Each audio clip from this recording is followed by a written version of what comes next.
global warming, first of all, because this is the idea that they're basing these insane genocidal plans on, Sean.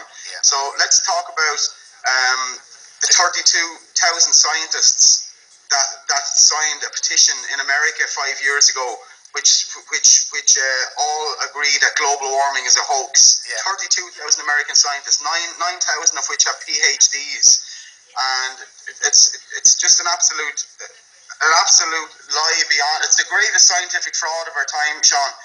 This global warming hoax. And back in 2009, there was a thing called the ClimateGate scandal, and this is where there were scientists in the University of East Anglia in England, meteorological scientists, and in email exchanges they were caught fiddling the global temperature data, and they skewed the data so that it would look like the world was warming, but in fact the world was cooling. The real data proved, but they changed that and said that the world is warming. So, but they were caught, and that became known as ClimateGate, as in Watergate, because this was huge. I mean, this was the revealing of the biggest, as I said, the biggest scientific fraud of our time. And it was only a footnote in the newspapers. Channel 4 News, I remember, barely covered it. I remember it was just at the end of the news, just absolutely insane. But I want to talk about the Club of Rome, Sean. The Club of Rome is a think tank organisation. Oh, don't I know it? By David Rockefeller back in 1968. Did you know that Mary Robinson is in the Club of Rome? That's right, yeah. And for those who don't, I know all your listeners would know who David Rockefeller is, but for those who don't, David Rockefeller's family are responsible for the deaths of untold millions. They have funded every war for the past 200-300 years. They're the most evil family, along with the Rockefellers and Oppenheimers and all of these bloodline, filthy, inbred elites, so-called elites. Anyhow, David Rockefeller set up this organisation called the Club of Rome in 1968, and it was set up to basically promote. Well, the cover story of for this think tank was that it was set up to promote awareness of global challenges. Now, I want to read a quote from a Club of Rome book, which was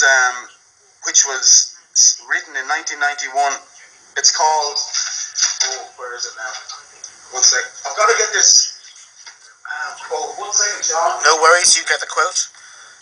Live interviews are great, aren't they? I can never remember this quote. It's so bloody long. All right. No worries. Okay, this is from a book by the Club of Rome, which was published in 1991. It's called the book is called The First Global Revolution. And here is the quote: "In searching for a new enemy to unite us, we came up with the idea that pollution, the threat of global warming, water shortages, famine, and the like would fit the bill. All these dangers are caused by human intervention, and it is only through changed attitudes and behaviour that they can be overcome. The real enemy then is humanity itself." And that is a quote from that book. Isn't that That's incredible? The Club of Rome.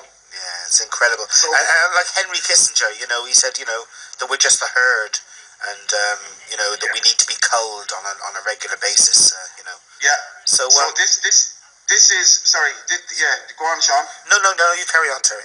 This is confirmation that the whole global warming hysteria is a contrived and orchestrated hoax in order, to take control of humanity. And I want to talk about problem, reaction, solution, because this is a technique that the elites have used for hundreds, if not thousands of years, in order to enslave their populations. They create problems, and the public reacts, demanding a solution, and then the elites come along, the people that create the problem, they come along and present a solution. In that solution comes control. So let's take 9/11, for instance.